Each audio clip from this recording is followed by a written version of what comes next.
성경을 잘 모르고 역사를 잘 모르면 목사의 설교가 정말 재앙이 되는 사례가 많은데요. 정동수 목사의 말세 관련 설교가 정확히 그런 예입니다. 다시 한번 또 들어보겠습니다. 주가 이같이 말하노라. 보라, 내가 엘람의 활 곧 그들의 힘에 으뜸되는 것을 꺾는다. 자, 엘람 사람들의 가장 큰 무기가 뭐예요? 활이란 말이에요. 그렇죠? 활. 예, 그들이 가장 중요하게 생각하고 으뜸으로 생각하는 그런 무기를 하나님이 꺾어버린다는 거예요. 또 하늘의 네 지역에서 네 바람을 가져다가 엘람에게 임하게 하고 그 모든 바람을 향하여 그들을 흩트리니 엘람에 쫓겨난 자들이 이르지 아니할 민족이 없다. 지금 맨 마지막 때가 되면 이란이 전쟁을 해서 자기들이 자랑하던 그런 거 무기가 그냥 완전히 소멸이 되면서 온 세상으로 난민이 돼서 쫓겨나간다는 겁니다. 이란이. 예.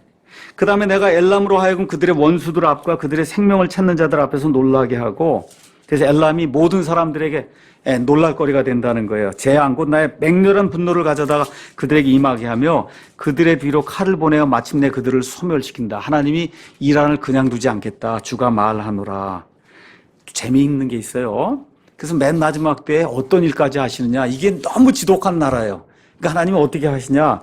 내가 내 왕좌를 엘람에 세운다는 거예요. 여러분, 맨 마지막 때에 하나님 왕좌를 이 세상 두 곳에 세우고, 하나는 이스라엘에 세우고 하나는 지금 엘람에 세운다는 거예요. 이 정도로 이게 지독하고 악한 그러한 민족이기 때문에 하나님이 직접 가서 통치하신다고 이야기하는 겁니다. 그래서 왕과 통치자들 그곳에서 멸하리라. 주가 말하노라. 이렇게 해서 세상으로 쫓겨났다가 맨 마지막에 하나님이 다시 은혜를 베풉니다. 그러나 마지막 날들에, 그러니까 천년왕기 시작이 되기 바로 전쯤 어느 때 내가 엘람에 포로된 자들을 다시 데려오리라. 이제 이렇게 되면서 결국 이란이 이스라엘을 멸절시키려고 엄청난 무기를 만들고 이렇게 하다가 하나님의 손에 의해서 이제 파멸을 당해서 온 세상에 난민이 돼서 쫓겨다니다가 나중에 하나님의 은혜를 입고 일부가 이제 돌아오는 그와 같은 내용이 여기 예레미야에 이제 기록이 되어 있는 거예요. 하나님께서 맨 마지막 때에 하나님의 왕자를 이 세상 두 곳에 세운다고 설교합니다. 하나는 이스라엘이고 하나는 엘람, 즉 이란이라는 겁니다.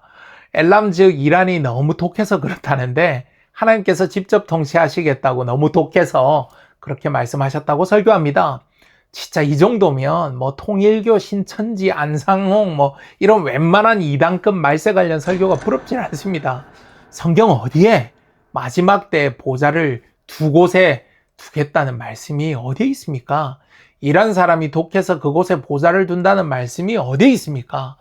예레미야 49장 38절에 그냥 내가 나의 보좌를 엘람에 준다고 되어 있습니다. 무슨 마지막 때의 보좌이고 이런 이란 사람들이 독해서 보좌를 놓습니까? 이미 지금으로부터 약 2600년 전에 엘람이 실제 멸망하면서 이루어진 말씀이고 히브리어 문법적으로 살펴보고 문맥을 또 살펴보면 하나님의 심판을 말씀하고 있다는 것을 금방 이해하게 됩니다.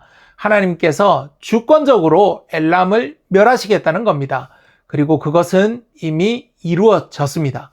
건전한 여러 주석들의 이해도 하나님의 통치가 엘람에 임하고 그곳에 심판이 있었다는 것으로 공통적으로 이해하고 있습니다. 성경의 종말론적, 최종적 그림에서 하나님의 여호와의 중심 보좌는 예루살렘에 있습니다.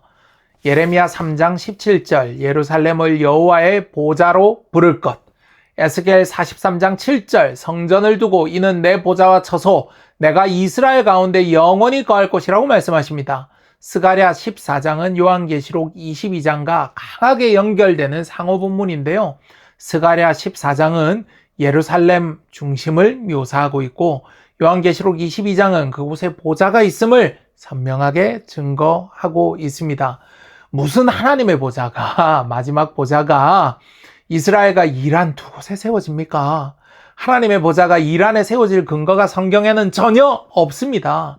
성경관, 말세관이 엉망이니까 제대로 된 설교가 되지를 않고 이상한 사설이 나오고 사람들에게 의도하지 않았던 거짓을 자꾸 전달하게 되는 겁니다. 성경의 계보와 질이 역사를 자꾸 성경대로 해석을 못하고 자의적으로 해석을 하게 되니까 오늘날 이란에서 일어나고 있는 현상도 완전히 잘못 해석하게 되는데요. 정동수 목사의 주장 먼저 다시 한번 들어보겠습니다. 있는 거예요. 자, 그래서 지금 이 시대의 이란은 어떤 영이 다스리냐? 우리나라는 이 미혹의 영이 지금 다스리고 있고, 우리나라는 지금 이란은 누구의 영이? 하만의 영이 다스리고 있어요. 유대인들을 멸절시키려고. 자, 정동수 목사의 주장이 뭐냐? 정동수 목사의 설교가 뭐냐? 지금 이 시대의 이란은 하만의 영이 다스리고 있다는 겁니다. 그래서 유대인을 멸절시키려고 한다는 겁니다. 에스더 시대에 이스라엘 백성을 대적했던 하만과 오늘날을 연결하고 그 이스라엘 백성을 대적했던 하만의 영이 오늘날 이란을 지배하고 과거 하만이 그랬던 것과 같이 유대인을 멸절시키려고 하고 있다는 겁니다. 와, 이런 주장은요, 진짜 신박합니다. 인터콥이나 일부 신사도 운동 계열에서 할 만한 주장을 서슴없이 하는데요. 정말 깜짝 놀랐습니다.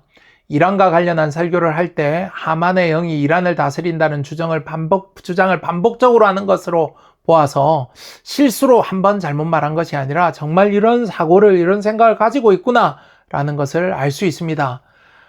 이게 좀 심하게 얘기를 하면 무슨 귀신 씨나라 까먹는 소리냐면, 성경은 악한 영에 대해서 분명히 기록은 하고 있습니다. 수많은 타락한 존재들, 그리고 영적인 활동에 대해서 기록을 하고 있습니다만, 사람으로 존재했던 특정인의 영이 어느 지역을 지배한다는 그런 사상은 그 자체가 성경에 존재하지 않습니다.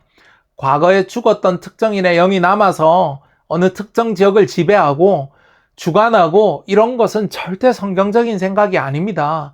이건 완전 미신적인 사상, 무속인들이 할 만한 주장을 목사라는 사람이 하고 있는 겁니다. 오늘날 이란이 유대인을 멸절시키려고 하는 여러 행동들이 과거의 하만이 했던 것과 똑같다라는 이런 신학적인 수사적인 표현이었다고 이해를 하려고 제가 노력을 해봐도 만약 정 목사의 의도가 그런 거였다면 이렇게 정확하게 표현을 했었어야 됩니다. 그런데 정 목사의 주장 자체는 상당히 문제가 있는 주장입니다.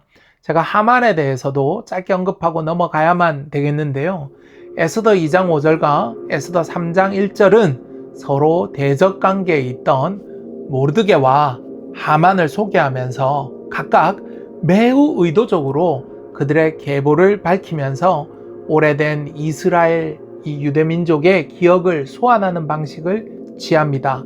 에스더서의 저자는 모르드게는 베냐민 지파, 하만은 아말렉 족속을 떠오르게 서술하고 있습니다.